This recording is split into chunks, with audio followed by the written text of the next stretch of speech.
کاف ہا یا عین صاد، یہ تمہارے پروردگار کی مہربانی کا بیان ہے جو اس نے اپنے بندے زکریا پر کی تھی جب انہوں نے اپنے پروردگار کو دبی آواز سے پکارا اور کہا کہ اے میرے پروردگار، میری ہڈیاں بڑھاپے کے سبب کمزور ہو گئی ہیں اور سر سفید بالوں کی وجہ سے چمکنے لگا ہے، اور اے میرے پروردگار، میں تجھ سے مانگ کر کبھی محروم نہیں رہا، اور میں اپنے بعد اپنے بھائی بندوں سے ڈرتا ہوں، اور میری بیوی بانجھ ہے، پھر بھی مجھے اپنے پاس سے ایک وارث عطا فرما جو میری اور اولاد یعقوب کی میراث کا مالک ہو، اور اے میرے پروردگار اس کو خوش اخلاق بنائیو۔ فرمایا اے زکریا، ہم تم کو ایک لڑکے کی بشارت دیتے ہیں جس کا نام یحییٰ ہوگا، اس سے پہلے ہم نے اس نام کا کوئی شخص پیدا نہیں کیا۔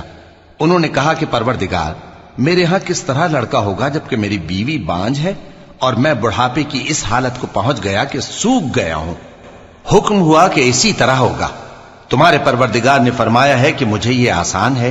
اور میں پہلے تم کو بھی تو پیدا کر چکا ہوں اور تم کچھ چیز نہ تھے۔ کہا کہ پروردگار میرے لیے کوئی نشانی مقرر فرما۔ فرمایا نشانی یہ ہے کہ تم صحیح و سالم ہوتے ہوئے 3 رات دن لوگوں سے بات نہ کر سکو گے۔ پھر وہ عبادت کے حجرے سے نکل کر اپنی قوم کے پاس آئے تو ان سے اشارے سے کہا کہ صبح و شام تسبیح کرتے رہو۔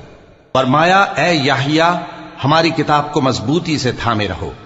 اور ہم نے ان کو لڑکپن ہی میں دانائی عطا فرمائی تھی اور اپنے پاس سے شفقت اور پاکیزگی دی تھی، اور وہ پرہیزگار تھے اور وہ اپنے ماں باپ کے ساتھ نیکی کرنے والے تھے اور سرکش اور نافرمان نہیں تھے۔ اور جس دن وہ پیدا ہوئے اور جس دن وفات پائیں گے اور جس دن زندہ کر کے اٹھائے جائیں گے ان پر سلام ہے۔